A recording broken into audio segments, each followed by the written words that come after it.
Dans les microcentrales et les mini-centrales autonomes, Novu, qui fabrique aussi des systèmes de mini-batteries, des concentrateurs USB, enfin des objets un petit peu high-tech, a son modèle de microcentrale. On va tester ça aujourd'hui.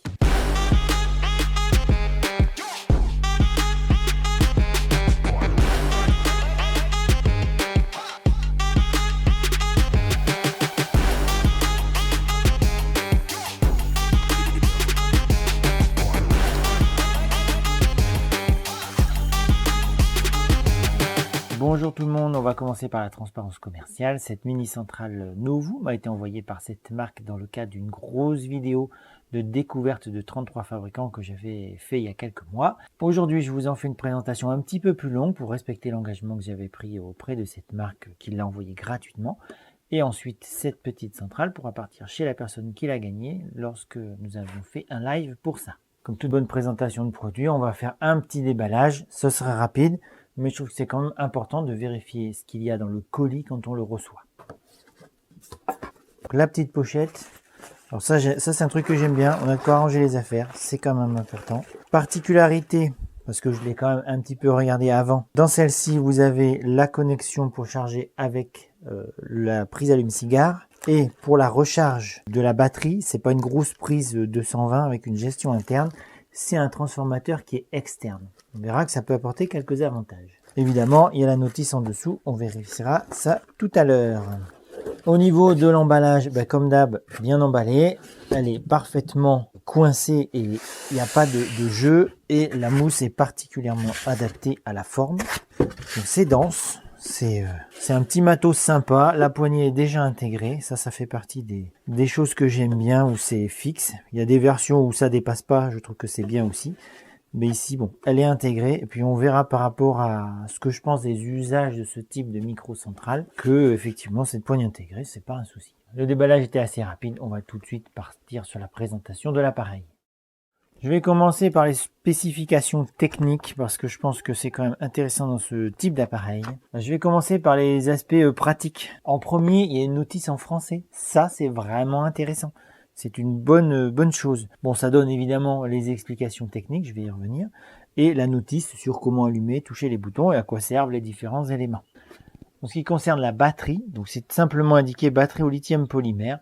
J'ai pas fait de recherche plus avant sur ce type de technologie. De toute façon, pour moi, toutes les batteries modernes, elles sont compactes, elles ont une bonne densité d'énergie. La capacité de la batterie, c'est 296 Wh. Donc je pense que ça, c'est vraiment un standard. J'imagine que les batteries qui sont à l'intérieur sont soit fabriquées par des entreprises qui font des standards par rapport aux petites cellules, ou alors il y a vraiment un fabricant qui peut vendre ces trucs-là, différents fabricants qui ensuite font leur propre emballage. La capacité de batterie peut aussi être vue à 80 000 mAh, donc c'est l'équivalent de 3-4 très grosses mini batteries de recharge qu'on utilise en extérieur pour les smartphones. Pour l'entrée qui sert à recharger. Alors là, c'est spécifique. C'est la première fois que je vois une mini centrale comme ça. C'est pour ça que je tenais à en parler un peu dès le départ. C'est qu'on ne peut la recharger, alors, entre guillemets, que avec l'allume-cigare. Donc c'est l'équivalent d'à peu près 60 watts. Sa recharge secteur se fait via un transformateur. Alors ça fait moins puissant que d'autres en termes de rapidité de recharge. À l'inverse, ça veut dire que comme la gestion de la recharge est extérieure à l'appareil, donc on a gagné en poids puisqu'on n'a pas ça à l'intérieur. Ça permet aussi de se dire que effectivement, si cet appareil, le transformateur, il flanche, si la partie chargeur de la batterie est foutue, c'est vachement plus facile de trouver un remplaçant plutôt que d'essayer de réparer l'appareil. On peut aussi mettre un module photovoltaïque, alors là qui sera limité entre 11 et 30 volts et certainement, alors ce n'est pas indiqué dans la notice la puissance max, mais j'estime que sur un tout petit truc comme ça et par rapport aux autres données électriques, il ne faut pas dépasser 50 watts sur un petit appareil comme ça. Mais à titre personnel, moi j'ai une mini centrale de ce genre là dans le camion. En fait, je ne m'en sers pas avec un module photovoltaïque, je m'en sers exclusivement avec la recharge par allume-cigare et j'en reparlerai un petit peu dans les usages ensuite. Au niveau de la sortie 230 volts ici, c'est indiqué 300 watts. Dans la mesure où ça correspond au gabarit d'autres appareils de ce genre-là, je pense que c'est réel.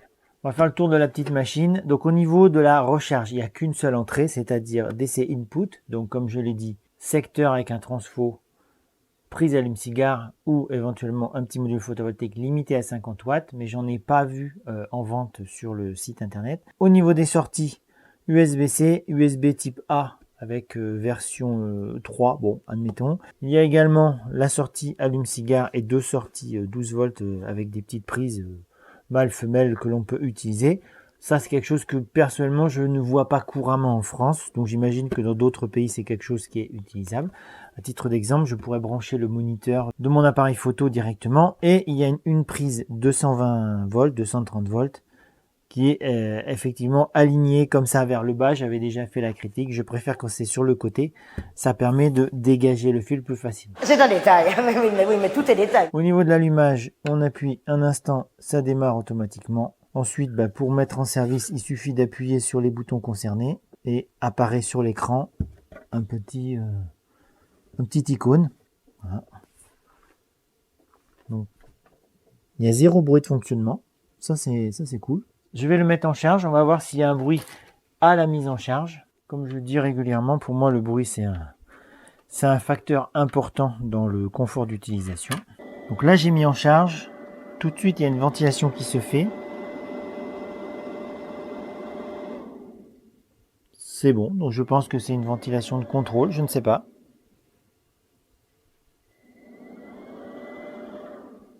C'est un drôle de comportement.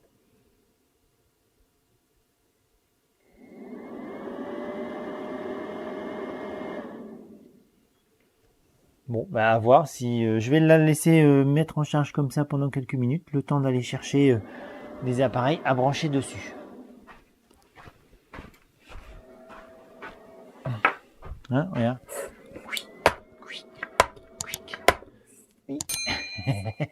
Voilà, donc je me suis équipé en petit matériel, une multiplette pour pouvoir mesurer la qualité de la sinus de fonctionnement pendant que j'utilise différents appareils. On va le faire à vide avec Miss Loupiote 40 watts en filament, je précise, c'est pas une LED. Et on essayera en puissance avec la lime électrique qui a une puissance de 350 watts. Donc ça sera une petite surcharge par rapport à l'appareil, mais je pense que ça va pas le détruire. J'espère pour celui qui l'a gagné. Donc en premier, je vais arrêter la charge parce que la ventilation est quand même assez bruyante à mon goût.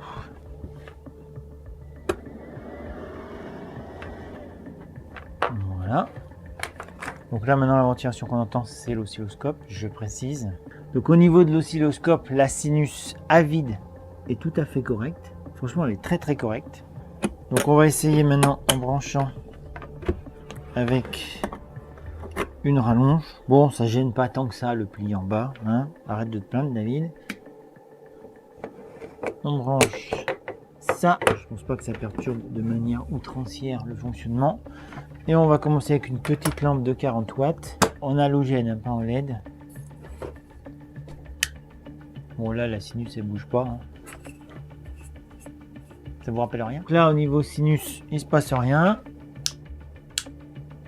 Bon, c'est tout à fait correct. Après 40 watts c'est 9 fois moins que la puissance max, donc c'est ok. Maintenant on va passer sur un appareil plus puissant, donc 350 watts, on est à la limite de surcharge de la machine. Donc cette fois je vais tâcher de me cadrer.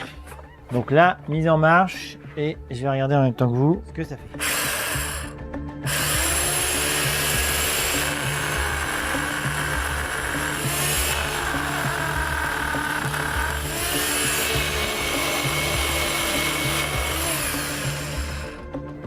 Ouf. Donc là, est-ce que c'est une perturbation électromagnétique?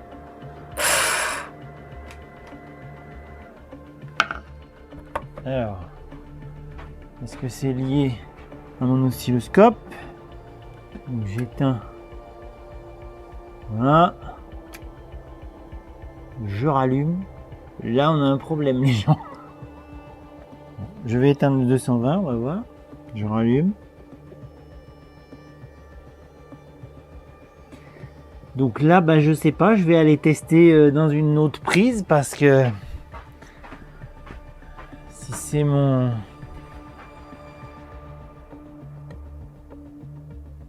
Non, je pense pas que ça vienne de l'oscilloscope.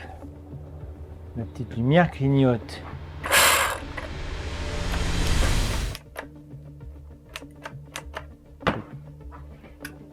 Donc, j'espère que je ne l'ai pas déjà cramé. Apparemment, il est cramé. Hein. Je vérifie dans une prise. Donc là, c'est la sinus de mon autonomie. Hein. Comme d'hab, vous voyez, notre onduleur d'une grande marque ne donne pas de super résultats. Donc là, je vais l'éteindre. Je rallume la bête. Bon, ben apparemment, j'ai cramé le côté 220 de cette mini centrale.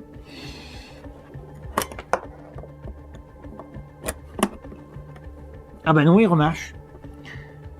Ah, c'est peut-être ça que j'aurais dû rallumer. Donc non, c'est bon. Je suis sauvé. Je l'ai pas cramé. Ouf. Alors, soit il y a eu un petit bug à cause de ça. Parce que malheureusement, ce genre de prise, c'est pas fou. Après, c'est vrai que je lui en ai demandé peut-être un peu beaucoup. Mais bon, je suis du genre à vouloir tester jusqu'au bout le machin.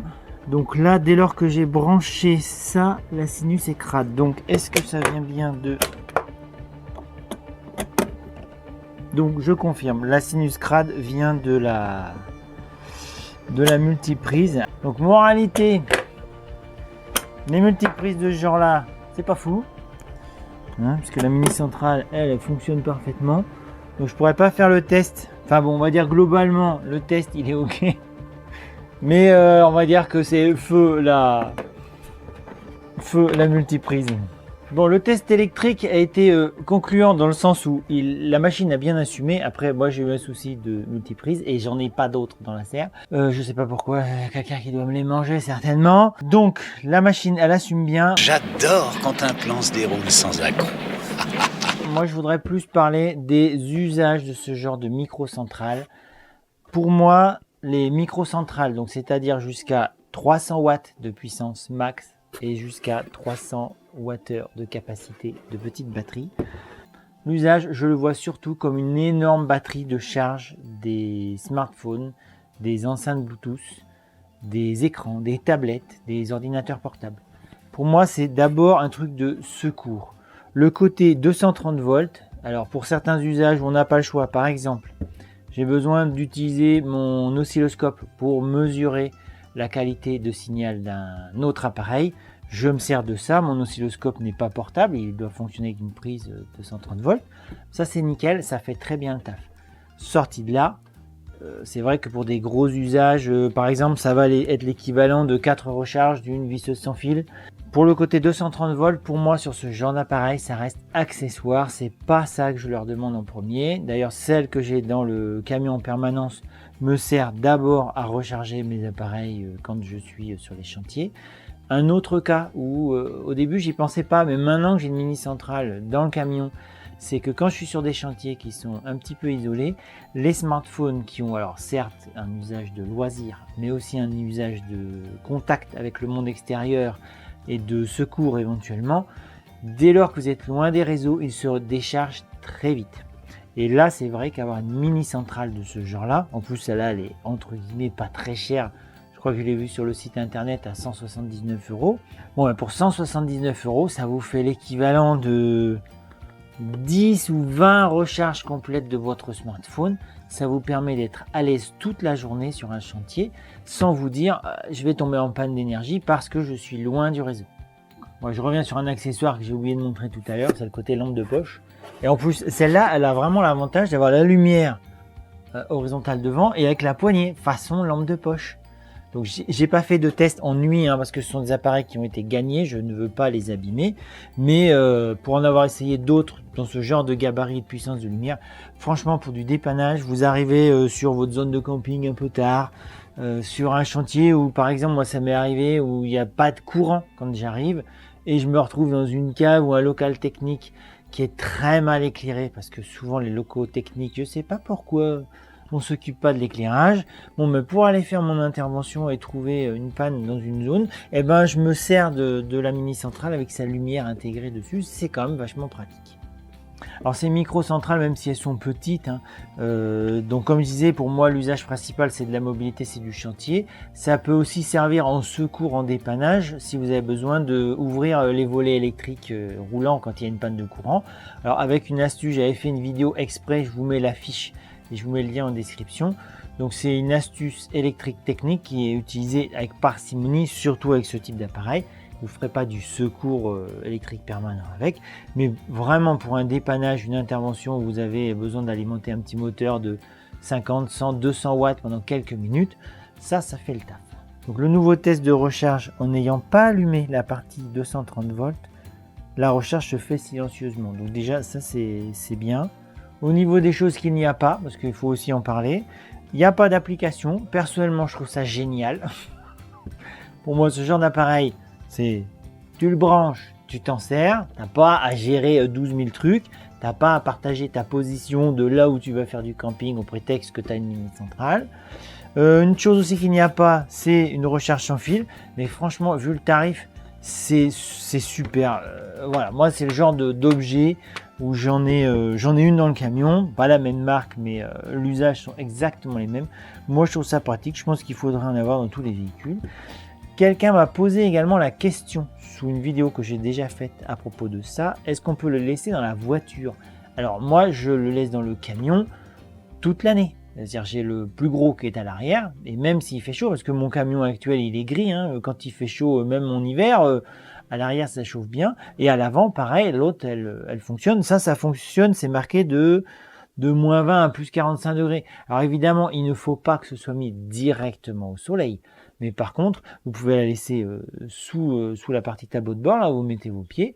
Même s'il fait chaud, à partir du moment où elle est arrêtée pendant que vous vous en servez pas parce que vous la laissez dans votre véhicule, il n'y a pas de danger particulier. On est arrivé au bout de cette vidéo. J'espère que ça vous sera utile par rapport surtout aux usages que l'on peut avoir avec ce genre de mini centrale. Là, en termes de qualité, pour moi, on est OK sur le court terme, sur le fonctionnement, même avec une petite surcharge. Désolé de vous avoir fait peur par rapport à la multiprise.